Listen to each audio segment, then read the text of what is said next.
ಲೋಕವೆಲ್ಲ ನನ್ನದೇ ಕಣೆ. ನಿನ್ನ ಮಾತು ನಂಗೆ ಮಾತ್ರವೇ ಕೇಳೋ ಸುಖ ಎಷ್ಟು ಚಂದವೇ.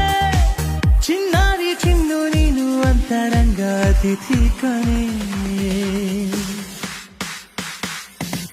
ಮನಸೆ ಮನಸೆ ಈ ತಂಗಿಗೋಸ್ಕರ ಗಿಚ್ಚುತ್ತ ಹೃದಯ ಪರ ಪರ.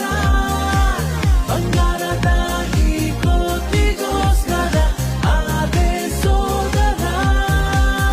ಮುಂಜಾನೆ ಬೆಳಕಲಿ ಮುಸ್ಸಂಜೆ ನೆರಳಲಿ ಮುಂದೂರು ಕನಸಿದೆ ನಿನ್ನ